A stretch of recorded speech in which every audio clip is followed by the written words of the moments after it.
Hello everyone and welcome back to Heroes Lounge. I am Bahamut, your caster for the evening. On the left hand side we are going to be having the one Sharklet, and on the right we are going to be having Hakuna Shimada, which I was giggling at as I was setting up all the assets for this. I was just like, yes, I love these team names. But while we have the opportunity to wait for these bans to go through, let's go ahead and talk about the map bans.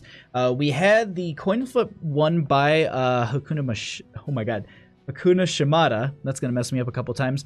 And they went ahead and banned out Braxis Holdout. The members of the one Sharklet, I did that backwards. So hold on, let me fix this really quickly. The members of the one Sharklet banned out Battlefield of Eternity. Hakuna Shimada went ahead and banned out the Braxis Holdout map. And I forgot to mark that Tomb of the Spider Queen was picked up by our lovely members from Shimada, and now we got ourselves a game. Sorry about that. I traveled all day today. Let's go ahead and bring it back to the draft. I literally got up at 5 a.m. in Michigan. I've been traveling. I got home at like 3 o'clock my time with the 3-hour conversion. And then I've been running around like throwing laundry and getting everything going. Hey Vader, how are you doing? Also Zoo Rules, thank you for coming by. And also to Dougie D and JB Sheds, thank you so much for the follows as we were getting going into this. And also welcome. All right, we are going to be going to Tomb of Spider Queen. We're going to be having Hanzo and Maya banned out on the one Sharklet. We're going to be having Diablo and Mal'Ganis banned out by Hakuna Shimada. Do we see... Okay, I was wondering, I was like, are we going to be seeing the, I wouldn't say fabled, but the very, very prominent Samuro from the one Sharklet, but this is actually a nice pickup on the side of Hakuna Shimada. They, having the hook Tyrande stun follow-up is going to be really, really big for them, and Stitches already having the baseline slow. I wouldn't be too surprised to see maybe something like a Phoenix paired well into this. Some slows would be strong for them, but that is going to be the Joanna as well as the Malthael. So Malthael for that solo lane. And they're going to have Joanna as well, but they don't have to have Malthael on the solo lane. They could also still flex on that and throw someone else in there. They could honestly still pick up a Junkrat for Chest Looter. That's often a thing we see. Jinxie Cat's typically playing the Joanna, so she's on that hero. Whitemane is going to be banned out as they do need to support on the side of the one Sharklet, and I'm slowly catching up. All right, so we can actually talk about current draft. They're going to be needing a solo lane. They're also going to be needing some wave clear. Both of these teams need a bit of wave clear in their rotations between top and bottom. And so that's a smart move to go ahead and just ban out the Jaina. She's got a nice big amount of burst. The slows pair well with the Stitches and the Tyrande stun. And if they wanted to follow that up still with that Phoenix, that's still a probability for them. Realistically here, I like Gul'dan. And I was just about to say I like Kael'thas. Like, it's really a toss-up. At this point, it kind of feels like Steampunk Kael'thas is okay. It's the Cybernetic that's not okay. They can either pick up their solo lane and know they're going into the Malthael, or they can maybe pick up some extra damage in the 4-man rotation. That's going to be Blaze for the solo lane.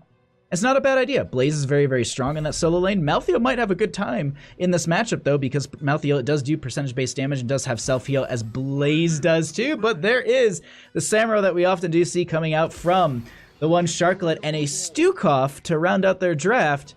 A lot of good control with that Stukov, too, in some of these fights. If anyone wants to just aggress, or, for example, if they do get a hook stun combo into a member, they can utilize the Lurking Arm as a kind of a disengage slow tool, so that way they can't chase and use abilities to maybe get some poke damage and finish off a kill. But finally, they have to round out their draft. Something else to go in the 4-member rotation, and it's going to be a Valeera to try and get some ganks. And I gotta say, that new skin, I'm liking it. I'm liking that a lot. I'm pretty happy about this draft so far. A Raynor, Joanna, Malthael, Samuro, Stukov into a Tyrande, Stitches, Kael'thas, Blaze, Valeera. And actually, going back to my note about it being either or on Kael'thas or Gul'dan, I actually take that back. It should have been Kael'thas, is what I said, because of the fact that he pairs well once again into the Stitches Tyrande. If he can get that Gravity Lapse, you've also got the Lunar Flare on top if you do get that hook, and so there's a lot of really good CC and control. Yo, Moist Sweetness! Go teams. Thank you so much for the 100 bits. Thank you. I appreciate that, my friend. Thank you for coming by. Also, Whoa No Hots, thank you for coming by. Hope you're having a wonderful night. The one Sharklet wins the draft. I can kind of see that. I can see that. They've got a lot of their comfort picks. I think they've got a lot of good things. But the thing is, the outlier for me here is going to be that Valeera. Valeera is going to be the one thing where I'm like, Girl, how much value are you gonna get? Because I think that's what it's gonna battle down to. And yeah, Valeera Semiro Ultimate Battle. That's gonna be interesting if she's gonna be able to scout out the real one and get that kind of burst onto them. Oof. I'm so excited about this. I'm so excited. Thank you all for being here. Thank you so much for cheering in chat. Let's go ahead and get ourselves into this. I spoke way too soon. One member still has to load, so I'm gonna get a gulp of tea. But thank you for joining me on this Thursday night. It has been a whirlwind of a day, but I'm just glad to be casting some games. Let's do meta fix. All right, let's go ahead. We're going to swap over into our game here. On the left-hand side, we are going to be having the one Sharklet with Stukov being played by... Oh... Wait, what? Okay, no. Okay, so the person just dropped. Okay, so Key's going to be on the Stukov. Chess Looter's going to be on the Malthael. Jinxie Cat will be on the Johanna. Stark will be on the Samurai. And Siege is going to be on the Rainer. That juked me out because I saw the Unicorn plushies. I was like, wait, really? Did we have to do a remake for that? On the right-hand side, we're going to be having Hakuna Shimada with DK Salt going to be on the Stitches. Arc is going to be on the Kael'thas. Wintermute will be on the Tyrande. The Doctor on the Valeera. And Ghost Dunk rounding out the team on the Blaze. No convection from that Kael'thas, going to be going into the Mana Addict at level 1. This is a very strong map for that because you can pick up double globes very, very easily. We are going to be having Malthael going into that bottom lane, and that will be met with Ghost Dunk's Blaze. But this is where the fun is. This is what we're going to be focusing on the most here, is going to be... And I love that it's there. Like, I love that that was actually really close if it didn't hit the gate, or if you could actually pass through the gate. But it's one of those things where it could have got a lot of value for them, and the Doctor is going to be putting a little bit of hurt onto Semiro here. And they just continue the rotations between the lanes. And so realistically what we're going to be looking for in between these two teams is just fighting maybe a couple of these ganks with the Semiro or the Valeera, and you can actually see that kind of going down here in bottom. Also, actually Stark going to be sneaking down here to go ahead pick up the camp. They could scout this out with the Valeera. That is a big factor for their team. They're kind of doing 3-member rotations and really focusing on getting value with that Valeera and just poking out onto Jinxie Cat a little bit here. They do rotate around. There is going to be the big dive onto this camp. Stark will swap off those clones, and they will be giving this over. I don't think that they can invade onto this. That does allow them to push up these lanes a little bit and get a little value, but the Doctor is going to be snaking around, maybe looking for Key. Realistically, it might not be the best idea, because you could end up with, well, the enemy team just turning on you and bodying your Valeera. She doesn't have the biggest health pool in the game. We'll see what she's able to do. We go back to our rotations, though. The Doctor will be rotating into this bottom. I'm trying to keep a close eye on what Valeera's doing, because I feel like that's where a lot of the big early game picks are going to be happening. Speaking of just early game, we can also go ahead and... I always forget that it's not number 5, it's number 4. We can show at least a little bit of the experience that's currently breaking down in this early game. Just it's always good to kind of understand this stuff, as there's going to be a nice pull onto Key here. Gravity Lapse as well. That is going to be the Flame Strike, and first kill of the game will secure them level 4 on the side of Hakuna Shimada. Nice pick there. A lot, and that's exactly what I was talking about in draft. That's the kind of chain CC that they really want to get with this. There's a good setup from realistically anyone. If they get a hook, they've got Valeera for lockdown, they've got Lunar Flare from Wintermute, as well as the Gravity Lapse from Arg. Everything was not dumped, but utilized at the right time, which is definitely the way to go about it. Just major props to the way that they're playing that. We'll see how it works out in the later half of this game, as Chess Looter and Ghost Dunk in this bottom lane are going to be battling it out a little bit here. Pretty even on gems between the two, a little bit ahead in Chess Looter's case. They will go ahead and steal away this Bruiser camp with the help of Stark Samuro. They do dive onto Ghost Dunk here. If Chess Looter can get here quick enough, the jet propulsion will be there, and they're able to get out just fine. Camp, it's not going to confirm the mid lane for it, but it will put some decent hurt onto it. And it seems like they're actually going to leave Valeera to clear this, which is going to take them quite a bit. And the nice play from this is, not only does it take away the enemy's camp, they can't pair that well into the Webweaver phase that we often do see pop up right around this time. You can already see Jinxie Cat turning in 22. They only need one more on the side of the one Sharklet, and that's just an easy wave clear right there. But so it pulls away that factor, and then it also just preps the lane, and it pulls them out of the lane too. So it kind of forces them to miss some soak, potentially lets you push up the waves. You can play a little bit more aggressive. Nice Lunar Flare for the potential follow-up. Jinxie Cat once again trying to get the turn in here. We'll get the slow from the Stukov. You're doing a good job on landing those shots as well. Ghost Dunk a little low in this bottom lane. Does have the jet propulsion once again out of there, and They're sitting on enough. Oh, they are going to pick up Siege, though, and I don't think they're going to be able to make it out, and so the single target burst seems to be the way they're going to play this, and it's just a pick comp. That's all they, like, if they can get a hook, it's a pick at this point. Jinxie Cat seems to be the next target here. The hook to follow up, that is going to be the Lurking Arm, as we did discuss in draft a little bit, just to kind of at least disengage from the extra aggression available. But that is going to be level 6 to 7, and it's close. Ghost Dunk seems to be targeted. Once again, Jet Propulsion will be there. Chest Looter does not have the wave to connect, and the Shroud won't allow them to get that dive. No picks just yet. They do have 2 on the side of Hakuna Shimada. I'm just looking between the lanes to see. Jinxie Cat is just being stalled out, and that's a hard spot to be in. You can see Kael'thas just throwing these out, and if they had Convection, they might have actually gotten it, but at the same time, if they went Convection, well, they would have gone Convection. Like, come on now. Samuro will steal away the bottom siege camp. Ghost Dunk's still low, but gonna walk through that gate absolutely fine. Jinxie Cat still trying to turn in those 23 gems, and it's just not working out for them. They're asking for the assistance, I think, at this time. Hook will connect on Jinxie Cat. That is going to be the Iron Skin used right away. They turn, though, onto Stark, and it will be the real one. Does swap off onto another clone. Jinxie Cat, meanwhile, is going to try and get the turn in, but it won't be happening. DK Salt getting a little low, but will get the heal from...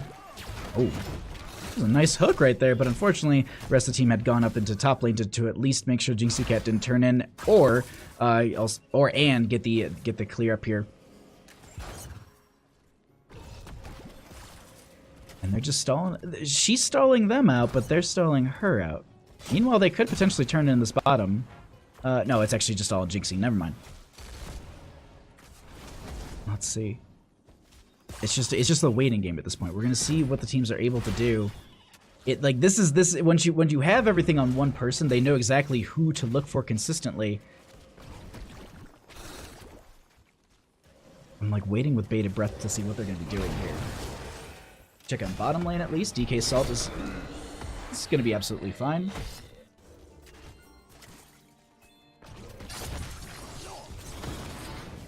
Okay. Get a little bit of work done. It's just lane clear, looking for 10s, and trying to get these 27 gems in on the side of Jinxie Cat, and she does continue to pick them up. I'm waiting for just like someone to actually like move in and try and like stall them out and actually go for the fight, because at this point it's a poke war. And it's a lot of abilities being used, but the thing is, Valeera really isn't going to be burning too much mana, and they're getting some decent damage onto Jinxie Cat. Gonna have to pop the Iron Skin. That will be able to get out of there just fine. Meanwhile, Samuro once again sharking over here for the camp, and they should be able to steal this away. I don't know if they're gonna catch them in time.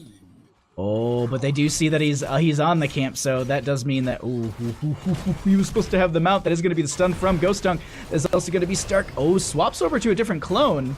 Does go invisible.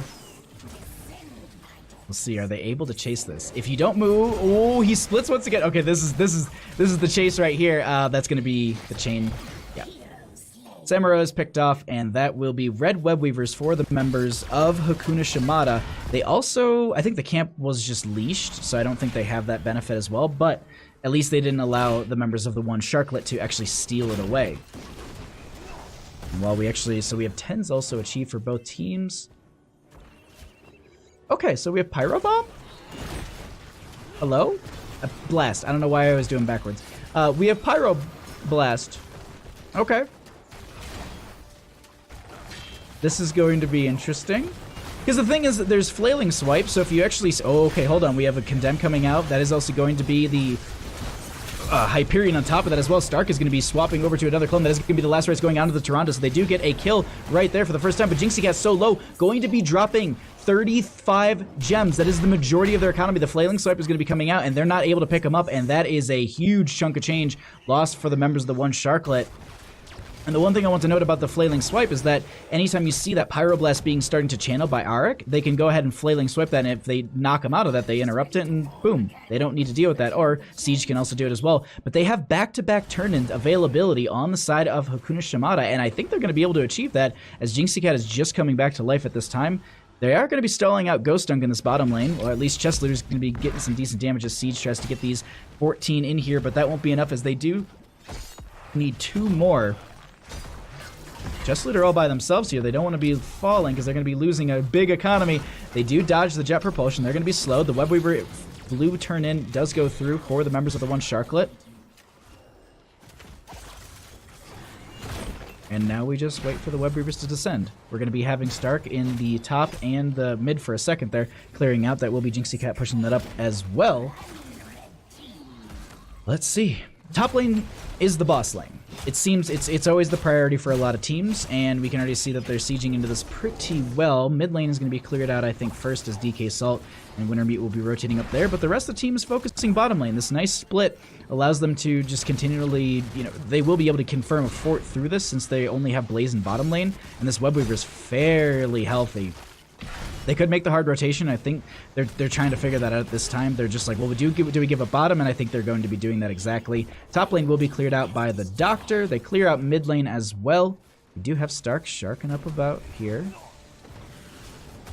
Not going for anything just yet, but the bottom fort is going to be picked up, and that does allow them to have periodic catapults as well as an increase in their passive experience gain. And so that could allow them to go up a little bit faster in this experience, but we can also see that there are a lot more kills in favor for Hakuna Shimada.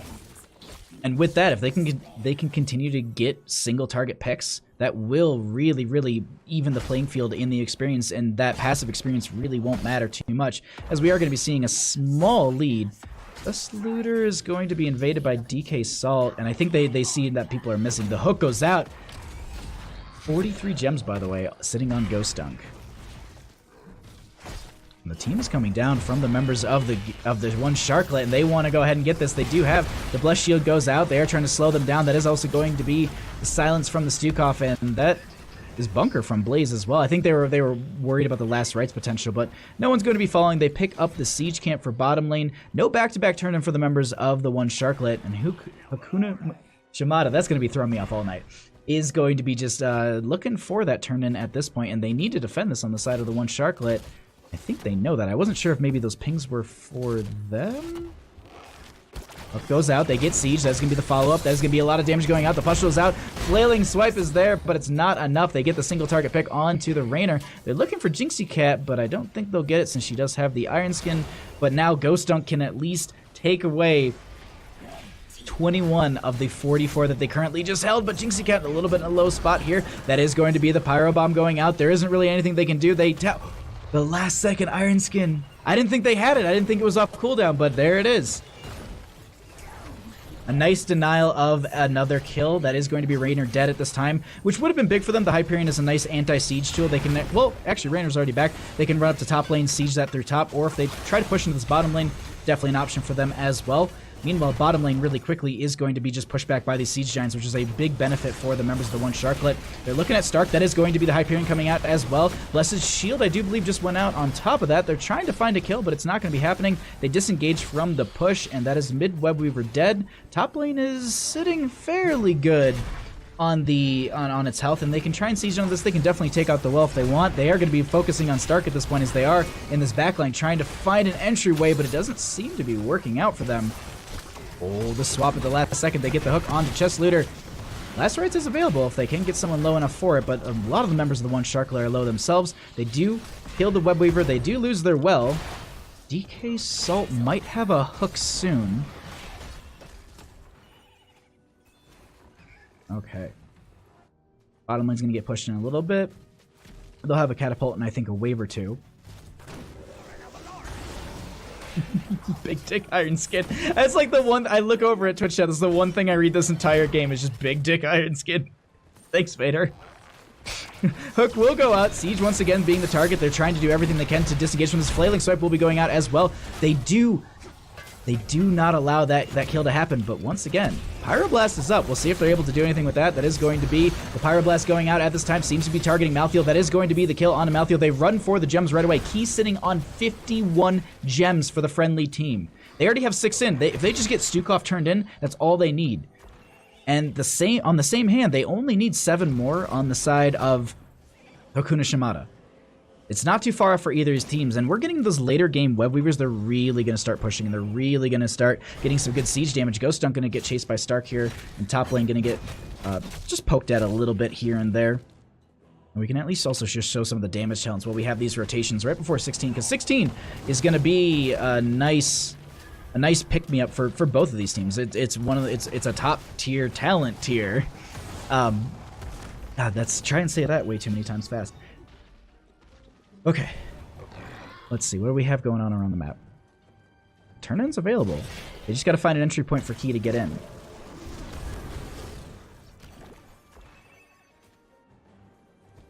We're almost 200 damage to this game. That is gonna. I think that was the first pyro kill of the game too. I think everything else has been denied thus far. But okay, let's see. Turn-in available for both teams. They need to watch these turn-ins. He could definitely sneak in, but that doesn't seem to be the case. They want to go for bottom lane fort, maybe at least even out the potential onto the catapults, as well as chase chest looter. And with that opportunity right there, that's going to be Key getting the turn-in. And we are now going to be seeing another Web Weaver phase in favor for the members of the one Sharklet. Stark will push up this top lane. They want to deny the mid lane push. That is... Oh, there was a nice setup for a hook jet propulsion, and that would have been big for them, but it doesn't connect. They also leave this fort up a little bit. The little spiders aren't going to be getting it just yet. They move over their way to mid lane. They could go for a big flank, and I think that's the game plan? Or are they just continually pushing... Okay, here we go. I'm like, okay, maybe here we not go. Oh, they'll just move their way up through bottom lane. Seems they just want to go for catapult pressure consistently in bottom lane. Toronto will be hearthing back in top. Those were cleared out as well. That is also going to be the Hyperion in the bottom lane pushing through there. Ghost Dunk is looking for the flank, but it might have been a bad choice as they stepped into a lot of bad options there. The silence was there on top of it, so they weren't able to drop the bunker or get the jet propulsion out. And that wasn't even last rights used either. I was wondering if they were just going to go for the free stack. They're going to maybe wait and look for a kill onto someone who's a little bit lower health. There is no bunker anymore, so they don't have that saving grace on the side of Hakuna Shimada. DK Salt will be using that future bio, but they're stepping a little far forward here, and that's allowing them to get some decent damage out. But at the same time, Flailing Swipe is going out. The Doctor is taking a lot of damage as Siege is going to be targeted. Oh, the Unstoppable's used, and that is going to be a dead Joanna.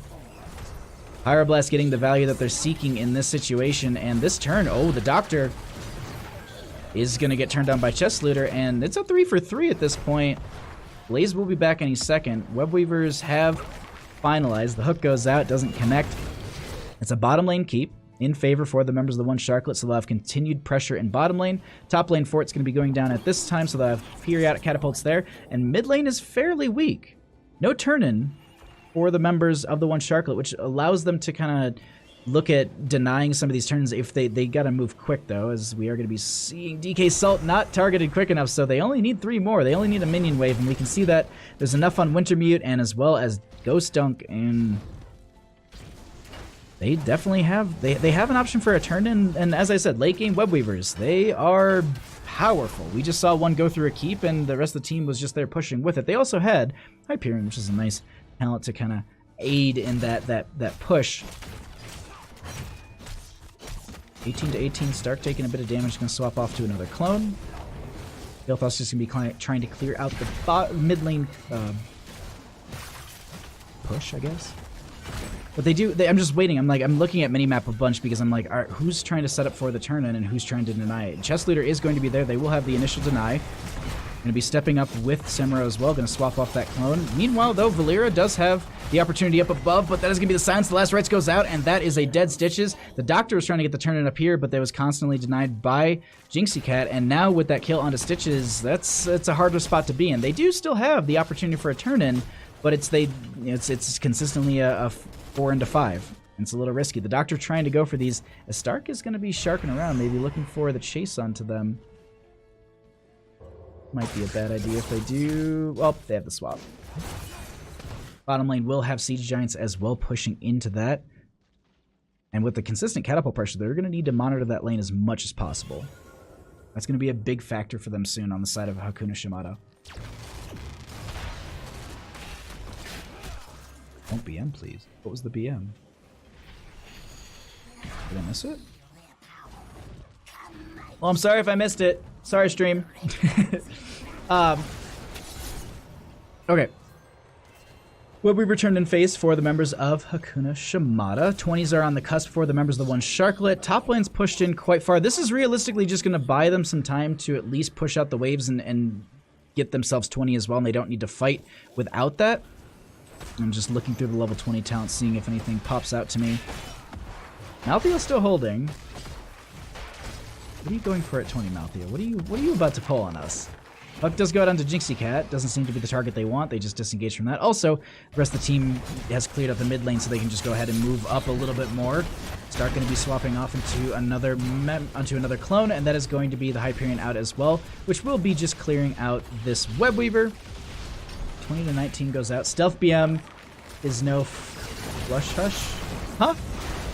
Firebomb will be going out into Siege. That seems to be the ample target for it this time. That will be getting the kill, but Raynor goes down, but Tyrande goes down at the same time. He seems to be a little low. They do have to back off here, and that will be a nice Siege going over in favor for the members of Hakuna Shimada, but they actually try and get out. Ghost Dunk is blocked by Chest Looter, and that is going to be Ghost Dunk going down as well. They could get DK Salt. There is no last rights available, but they do turn into the enemy team trying to take one for the team, but it doesn't seem like they're giving up just yet. Chest Leader wants to chase this a little bit more. They do have the jump forward. They're taking a lot of damage right now. They are going to be silenced and blinded, and the Doctor's so low, the shield glare, and end up getting the kill with the Joanna. Only the Kael'thas lives. They move over to boss, and they can easily push this through top lane. They do have turn-in on top of this too, so they can go boss turn-in together, and that's a really, really powerful tool on a map like this. This is often what we would actually see a lot of teams consider just a win condition at this point. 20 minutes into the game with your 20 talent to your advantage, and everyone almost, there's staggered deaths. That's the big thing too. If they can actually also find someone out of position and stagger one more death, that'll be big for them. Boss picked up at this time. No turn in just yet. I think the majority of it is on Jinxie Cat. They need 9 more after her though. Who has those? That's going to be Chest Looter. They did have to go back though for mana, so that's going to be that mirror image. Alright. Mid lane pushing. They do have the turn in for the Web Weavers through bottom. And this is actually this is actually going to be staggered out so much that I don't think they're going to be getting the boss Web Weaver Descend combo. So they're just going to move through the mid lane. They do get that periodic more experience, as well as the periodic catapults in that lane. And they could either siege through mid, which seems to be the case since they also have the camp there to benefit them. Hyperion is up. Actually, every heroic is up and available, and it's 20 to 20. We have to see what they're going to be doing here. This is going to be a spicy last fight. Future Ball comes out from Stitches. That's going to be the Hyperion on top of all of this. That is going to be the Blessed Shield for a little bit of a setup. Filling Sweat comes up to push them into the corner. The Pyro Bomb does go out into Chest Leader, and that is going to be the Malthiel going down first. But meanwhile, we also have the Blaze going down at some point. I completely missed that. Malthiel has bought back into the game.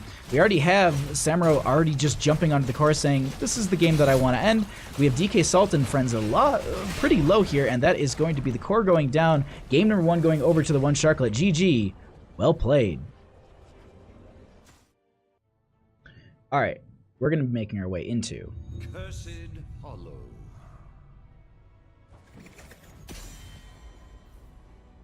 How was everyone's... Mine was awesome. I literally just got back into my state and drove up the mountain 3 hours ago. But while we have our initial bans, let's go ahead and swap over to the amazing tool that I was just telling you all about that Moist Venus made. Shout out to him. If you missed it, when we started this out, Hakuna Shimada, one coin flip. They went ahead and banned out Braxis Holdout. Battlefield of Eternity was banned out by the members of the one Sharklet. We then had Tomb of the Spider Queen, first picked by the members of Hakuna Shimada and won by the one Sharklet. And now Hakuna Shimada wanted first pick, so we're going to be giving the one Sharklet wanted Cursed Hollow, so we're going to be going there. Let's go back to our draft. And we see a Samuro ban. And I'm not surprised. St. Basil, what's up? How you doing?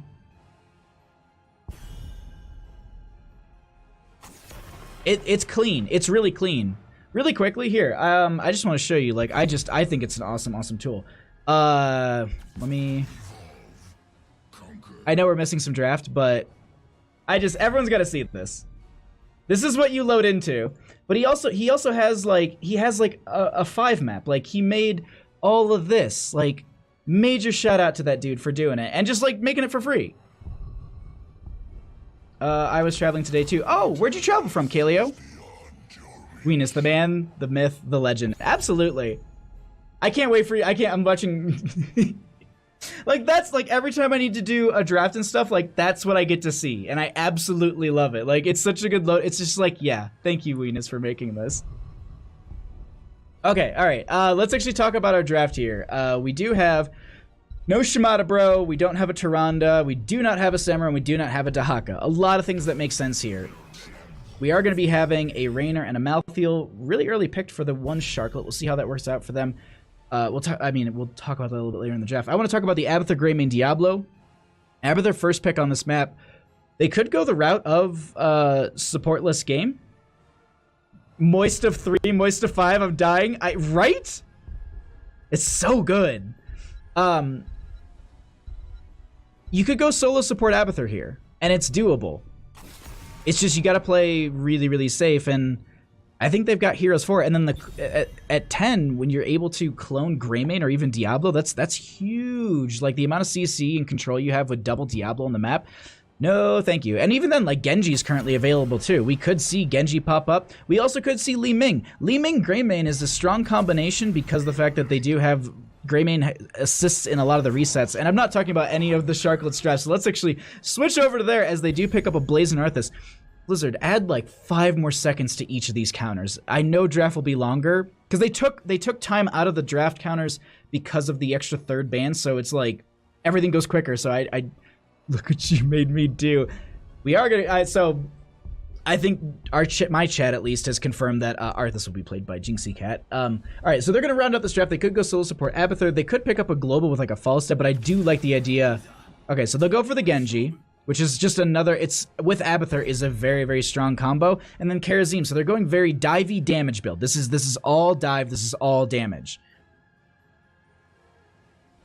They banned the Joanna and left through the OTC. Arthas! I was just visiting my family for Christmas, about 4 hours of traveling. Still, welcome back. Glad to have you home safe. Moist Venus, you're the best. I carrot right 3U too. I know we just got a Lucio and I should be like freaking out about it, but like Moist Venus, like you're a champ. No, I mean Lucio is gonna be awesome. I don't think this is like a reverse amp kind of game or anything like that. I don't think we're gonna get anything crazy along that line.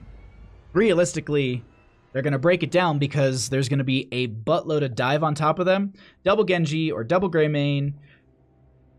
Oof. I'm a little scared. I'm not going to lie. I honestly like the draft of Hakuna Shimada, and I think they can take us to a game 3 with this draft. The big thing for them is going to be if they can land those break it downs at the right time and get the counter kills. Like if they can set up the counters from those break it downs, that's I think where the key is going to be. But I need to chug more liquids because I'm tired. But let's go ahead and get into this. On the left hand side, we're going to be having the one Sharklet. We are going to be having Jinxie Cat on the Arthas. Stark will be on the Blaze, Chest Looter on the Malthael once again, Key going to be riding that wall on the Lucio, and Siege once again on the Raynor. And on the right hand side, trying to even up the score, take us to that game number 3, we have Hakuna Shimada with Arik is going to be on the Greymane, DK Salt will be on the Diablo, Wintermute on the Karazim, we will have the Doctor on Genji, and I'm trying to, Ghost Dunk? Yes, Ghost Dunk will be on the Abathur, but let's check out this mid lane fight. I'm expecting the members of the one Sharklet to start the game more aggressive because of the fact that... Did they overspray? Is that what the rude thing was? Anyways, I'm expecting them to play this aggressive at the start because of the fact that they don't have that Abathur body. Now, Abathur can body soak a lane and also hat soak, but that's often done during some of these phases. If Stark scouts this out, that could be... No, Ghost Dunk's doing that Abathur thing, so Stark sprays and just continues to lane. Greymane will be kind of looking around here. He's just waiting for this camp to pop up at the 1 minute mark. And that's realistically why a lot of teams still draft Greymane specifically on this map. He's great at soloing camps. They are going to be picking up, they're going to have Wintermute go in there as well. And just to note, Wintermute is going into that damage build for Karazim. So they're looking, as I said in draft, they're going dive, dive, dive damage and in your face kind of composition. Exactly that's what this is. Oh, well, I'm glad you got home right before the weather got bad, Kalia. That's you're lucky. I had to drive through a little bit of like shaky weather at the top of the mountain when I was just getting over the top of the mountain. I was just like, oh, there's still snow on the ground and I'm not prepared. But we're all good. We made it home safe. Okay, back into our game. 3-3 in levels. We have camp picked up on the left-hand side for the members of the one Sharklet. We have the mid lane camp. I wouldn't be too surprised to see Greymane break off fairly soon to go and get the siege camp in the bottom right. That will actually time out really, really well with their with the curse if they go for it, but they're going to siege into mid and they're going to try and open this up. They do get the overpower onto Jinxie Cat. They're trying to dive onto this. DK Salt is taking a lot of damage. There's some decent healing coming out from Key, and they're going to be chasing to save the speed boost. That is going to be the Diablo going down first. They have the dive from Wintermute onto the friendly member, but Chestlooter's trying to find a little bit more. That is going to be the Howling Blast connecting onto 3 members, but no one dying as the Doctor goes with a Swift Strike, and they do get a decent amount of siege damage in this mid lane. I wouldn't be I would expect that Abathur might try and sit in this bush and actually try and push into this mid lane and maybe hat soak bottom or something like that. We'll see what they do as they do move over for the siege camp. They want to push this in with... They want to time this out with the first objective, because the longer they stall that out, 1, Abathur gets the most value during that situation, and 2, this can push into bottom lane very well. We'll see if Stark rotates out of the lane or not, and they also go for this bruiser camp, but there's an invade from DK Salt. Knockback from Raynor. They still get the Shadow Charge in. Jinxie Cat's coming in from the flank. This could be a little risky. Wintermute's right behind Jinxie Cat. Hat's going to be there as well. Siege is in a bit of a bad spot. They're going to be diving in as well. Stark will be there. That is going to be the Raynor going down first in this engagement. Stark goes in with the Jet Propulsion. Doesn't connect. That is also going to be the Healing Totem. Genji is diving out of this area, and Arthas will be going down as well. DK Salt is so low, but with the hat from Abathur, they're getting so much value, and no one is dying on the side of Hakuna. Shimada, I spoke too soon, as Diablo goes down, Malthael goes down, and Stark is left. Karazim goes down. Oh my god, the Doctor versus Stark. He gets the Swift Strike out. Blaze with the triple kill. Abathur goes ahead and does Abathur things and steals it away. I absolutely love that play right there from Ghost Dunk. That was such a heads up play as just an Abathur player. Just like, all right, cool, everyone's dead and you're all busy with that camp that we didn't really need to fight over. Cool, I'm just gonna boop. All right, I got it. Everyone go back to soaking or fighting or whatever. I got this for the team. We'll go ahead and at least just show some roll numbers here, as we are going to be getting to that 7 range. 4-4 in kills. This is a bloodbath of an early game. Ghost Dunk almost. I was looking at the icons. I was like, Ghost Dunk getting a little chased out there. Jinxie Cat in a bit of a bad spot. The tower's going to be doing a decent amount of damage. He is going to be having some nice speed and healing for them. Howling Blast will connect onto a couple. Blaze also finishing the new habits 4 minutes into this game here. Jinxie Cat needs to get speed boost out. That is going to be the overpower and Shadow Charge, and they dive in. Genji with the follow-up, and that will be another kill for the members of Hakuna Shimada. And they're just showing their prowess that, well, it's not just... Sorry. I apologize. Abathur will be picked off in the top lane, but that does mean that they're not in the best spot for this. DK Salt is already scouting this out. They're already positioned up. Malthael does have on a Pale Horse. You can see how quickly they're moving across the minimap. Blaze is still in that bottom lane. Objective spawning now. This is a little risky. Diablo doing a nice job of zoning, but they can't zone forever. That is also going to be the Healing Totem coming out. They get the knockback, so they do stall for now. Chestlooter finding a flank onto all of this. That is going to be a lot of damage going on to DK Salt. They are going to be slowed as well, and I don't think they live through this one, as there's no Abathur hat to help them. Meanwhile, the juke from Wintermute was good, and they only lose 1. Ghost Dunk goes back into top lane, trying to push this in a little bit more and body soak a separate lane, but they move over to boss without that. Without the Diablo present. They're just like, all right, cool, we're gonna go ahead and just boss it this time. Lucio pick destroys them as long as Lucio does well. Very, very true, Sir Sean Sheep. Your name was always the hardest for me to cast because I would always mess it up. I would always mess it up, but only for the intros. I could do it like in the fights. I had no problem saying your name. I don't know what it was, but like when I had to do the intros, I would always mess it up. It's It's just I'm so bad. Your mouth just does not want to form those letters sometimes. All right, back to the actual game at hand. 10s are about to be achieved by the members of the one Sharklet, and they actually pick up the counter boss in top lane. Not going to be pushing with it, as they do want to defend this bottom lane, and then the Sharklet say, you know, you can take our fort, that's absolutely fine. Tribute is going to be spawning in the top right position, or I guess mid right position, but they want to get a pick onto DK Salt, and the knockback isn't good, but they still have the bodies right there, and I think that will be Diablo going down. They do take down the fort as well. The Doctor in a bit of a bad spot, but they should have some mobility to get out of here, but Key actually, oh, the juke. Abathur not juking though, getting pushed out of the map. I keep missing these Abathur kills. I am so sorry.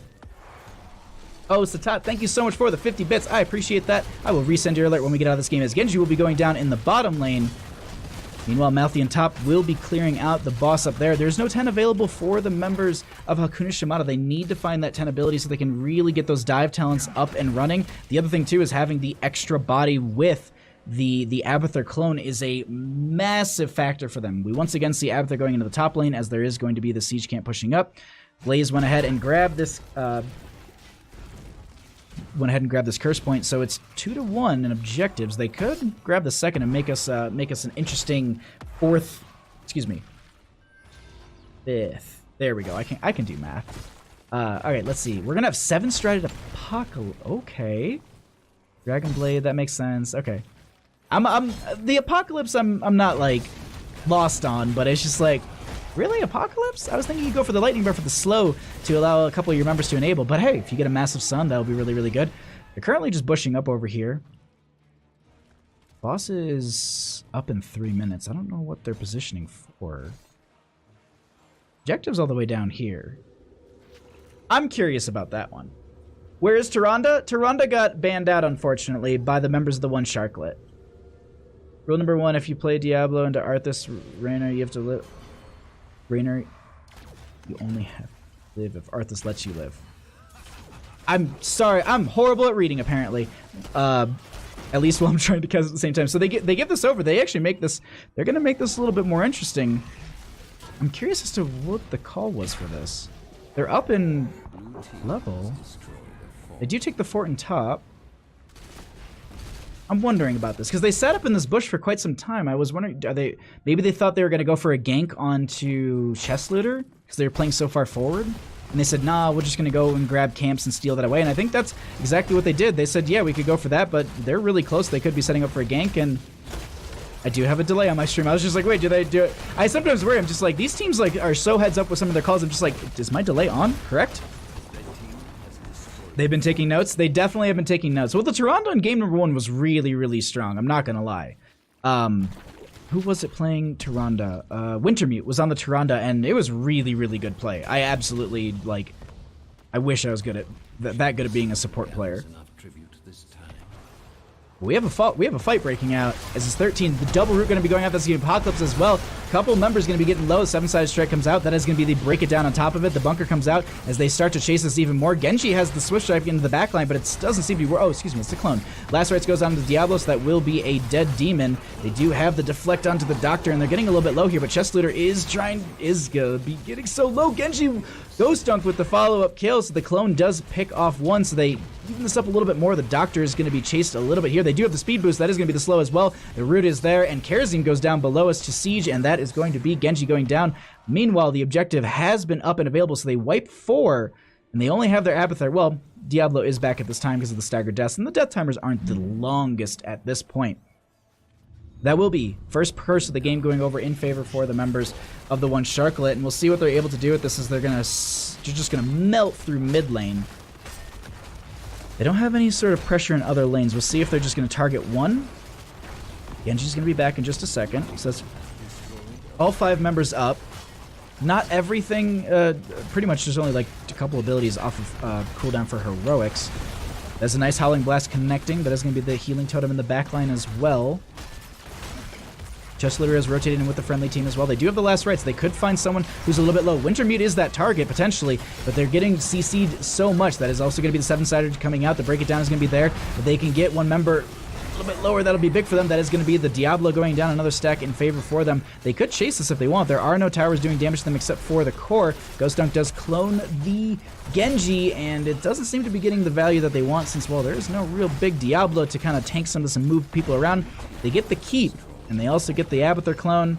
Meanwhile, bottom lane stacked up quite a bit. They're not going to do anything with this, but at least they're able to just have the pressure in the lane. Top lane is the same kind of situation, and they steal away the Siege Giants. With 16 to 13, they could realistically push into this bottom lane keep and show just aggression, and I think that's exactly what they're going to do here. They're opening up these side walls because, one, it offers vision, and two, it makes it easier for your retreat. You're not funneling between the two of them. Definitely a smart play if you do have the opportunity for it in coordinated play. And they burn through this bottom lane keep, which is a really, really smart move. All that's left is this top lane, and we're going to be seeing Ghost Dunk. It's when you're like stuck as an Abathur with one fort or one keep, or, you know, with one thing left, it gets a little worrisome. Ark was getting me worried there. Doesn't seem like they're going to pick up on this boss. If they get rooted... Oh, they have the Abathur hat. They're fine. They're going to need to trade off on this. This is a little risky. Oh, okay. It was close. Like, I always, like, when I'm playing and I get that low, I get so nervous when I'm playing like that. So they do have a top lane boss. They have a bottom lane boss as well. 12 minutes into the game. They are going to be rotating, I think, Malthael, or at least they're going to be grabbing these Siege Giants through the wall. And I think they're just going to let bottom lane boss push itself. They'll just rotate off and grab some other camps and just create more map pressure. Interested to see why they're not going to be playing with the 16 talent tier aggression that they have. DC Kaz is going to be stepping up on this point. The whole team isn't there. They are baiting out a couple things. A nice Howling Blast to connect onto a couple. There is going to be the 7-sided strike and getting a lot of value here. That's going to be the Apocalypse as well. They break it down a little too late. And that will be kill in favor for them. But they actually burned their clone as well. Meanwhile, all this is happening. You have a boss on your core. They need to actually disengage from that. Ghost Dunk will be heckling them a little bit as the team just chases into this. They don't have their Arthas. They do have the Blaze available if they want to try and go for this. Doesn't seem like they... Are they going for it? They're going through mid... Nope. Blaze just trying to get a little bit more poke at this, as the rest of the team does move over onto the Siege camp. Or excuse me, this Bruiser camp. DK Salt's a little bit low. The Pyromania is going to be popped as well. Stunned onto the Diablo. The last race is there, and that's the Diablo going to be dying. There's also going to be Bunker dropping down. And now they can go ahead and grab this camp that will push into the mid lane, and they also have the availability to deny the curse for Hakuna Shimada. Abathur will be utilizing the Mule on the core. Let it heal up a little bit more here. And it's even talent tiers at this point. We'll see what they're able to do on the side of the one Sharklet. And it's looking a lot like they need to get one big push or one big fight. Because they seem to be, every time they go for that one big fight, they can then push in and try and go for core. And the death timers, they're getting long enough. Granted, though, Abathur has just put their core back up to 100%, and they really don't need to worry too much about that. As long as they manage their lanes, this is... I don't know, like, I think it's going to come down to a big fight. What's going to be happening here? We do have this point coming up in 22 seconds. They're already making their way over here. Everything is off of cooldowns except for Bunker, but that will be up for this fight. It'll time out just perfectly. Are they just trying to... They're going to try and backdoor, I think.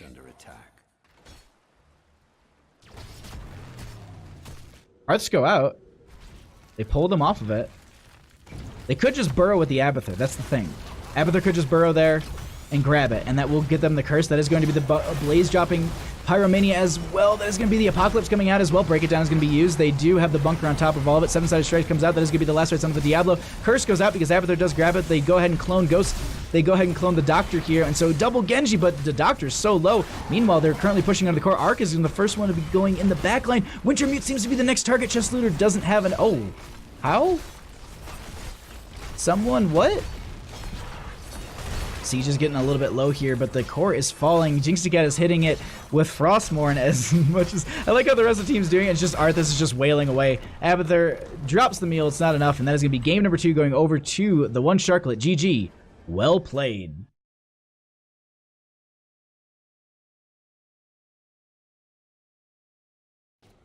Woo! What a good game.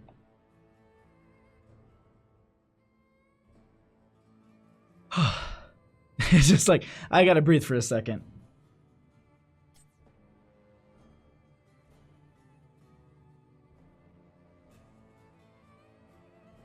That was really close. Like, I honestly thought it was going to come down to that last fight. Okay. Now.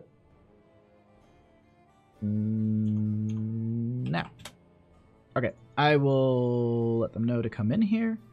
We'll be joined by Stark in just a second. And there he is. Welcome. Congratulations. How you doing after that 2-game victory? That was a fun series. We got to play 2 fun heroes. So, all right, I have a couple questions because there was a couple plays that I've never seen your team do, and it was just, maybe Twitch chat might even be just as interested as me. I support HOTS. On the Tomb of Spider Queen game, Jinxie Cat was consistently trying to turn in. Was that just a ploy to continually pull them out of the lane, or what was that? Like, was it just to make sure that Valir doesn't go anywhere? I'm not sure. I was watching it, I was just like, she keeps going for it, but I know, like, I'm sure they know she won't be able to get that turn in. Is it like early game? Was that early game? Yeah, she had like 20 gems for a... 22 Yeah. Mm-hmm. I think we were comfortable with how pushed out the lanes were, and also I think at the time I think that was when I successfully backdoored the Bruiser camp. Yes. So I think we were like, obviously that's not intentionally, that turn is never going to happen. Right. Shouldn't ever happen is how I would phrase that. But yeah. If we are doing that attempt to turn in, then I can go steal the Bruiser camp. So I think that was train of thought. Okay, and it was just to basically pull them out of lanes and stuff, because that's what I was thinking it was. But I just wanted to make sure. I was like, am I understanding this, or is this some like secret strat that you guys are just like, oh no, it's like a really good, you do this, and this. It's kind of just saying, hey, deal with us. You know, that it's kind of like being a tank, but in a macro sense. Like, hey, deal with me. Subscribe. Oh, that's so very true. I love you and doing everything you do. Sorry, Jinxie Cat, subscribe during this. Thank you so much, Jinxie Cat, for the tier 2 7 months resubscription. I really, really appreciate it. All right, so then going over to game number 2, we had the play around the boss, but the boss was like 3 minutes, and Chess Leader was in top lane. Was the intent like, oh, did you know that they were on that Bruiser camp, and you were hoping they'd rotate for a flank onto Chess Leader and you'd fight him there? Because you guys were sitting and it was like the opposite side of a curse, and you basically ended up giving it over, so it became 2-2. Can you talk a little bit about that? Because I was looking at it and I was just like, I don't know what the strategy was for that. Which camp, sorry? It was Bruiser camp? So it was they were on the Bruiser camp, and the curse was about to come up, and it was 2-1, so you would have allowed them to even up the score. And Chess was in top lane, pushed up quite far, and you were sitting in a bush in front of the boss that had 3 minutes left. In a bush. Yeah, so were you waiting for them for a flank, or what was the play on that one? Right, I remember. Okay, so here was the plan. It didn't work, firstly. Obviously, it didn't work. We sat in the bush for a minute and a half, and as we left the bush, I said, well, the company was wonderful, but nothing happened. So the plan was that we hoped they take the Bruiser camp, because I think I started taking the Bruiser camp and then we backed off. I think so, yeah. Correctly. So I was hoping that they'd take the Bruiser camp and then they go gank Chess, who was top lane pushing with the Giants. And I'm like, they're gonna go gank Chess. No, they went for curse. So if we sit in the bush, then we can kill them, because that's what China does, right? Well, not anymore, but rip. But that's what China would do. Sorry, too soon. It's okay. So we sat in the bush and we were like, they're gonna gank Chess, and then we sat there for like 10 seconds and like, okay, they're gonna do the Bruiser camp and then they're gonna go gank Chess. Okay, so we're gonna sit and wait. They're gonna go. But yeah, okay, soon. No. 20 seconds go by. They get the giant camp, like, that's not the Bruiser camp, but they're still gonna gank Chess, so it's gonna be fine. So we're gonna stay here another 10 seconds, and then the tribute spawned, and we're like, They also started like pushing your bottom. They also started like pushing your bottom fort too, because like you weren't on map anywhere, and they're just like, all right, cool, we'll just do this. And I was like, what's happening? Because I was just like, at one point I was just looking at the mini map. I was like, oh, maybe the boss is up very soon. I saw it was 3 minutes. I was like, okay, I don't get this play. They'll do it eventually. They'll gank Chess eventually, and yeah, then we left the bush and we were like, well, that didn't work. Unfortunately, but no. It was good practice, because if you saw, we all fit in that bush.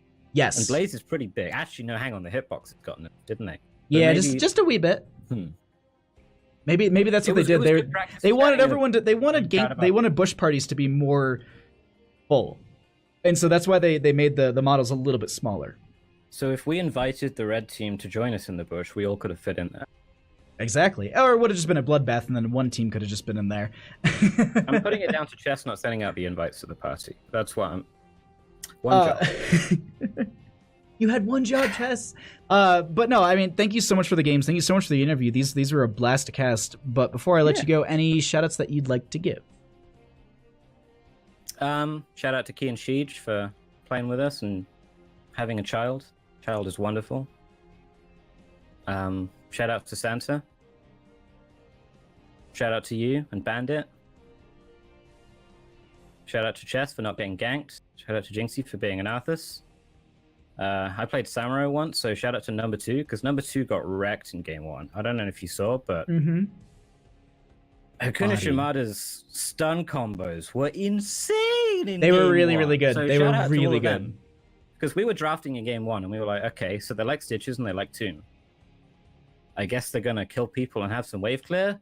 But then they were like Gen G levels of... Actually, no, they didn't play Stitches. Dignitas levels of Tomb of the Spider Queen. It was just like... The single target ganks were really good during that game, and I saw it in draft, and I was like, this is gonna be really, really cool. And they got a lot of those early game picks. Like, major hats off to Hakuna Shimada, because they were, and even then, like, even in bottom lane, insane. consistently, Ghost Dunk was able to, juke, like, because you guys would rotate down there to get the gank on him. He just always saved that jet propulsion just to get by his gate, so you wouldn't get ganked. It was an awesome game from both teams. I absolutely had a blast casting these.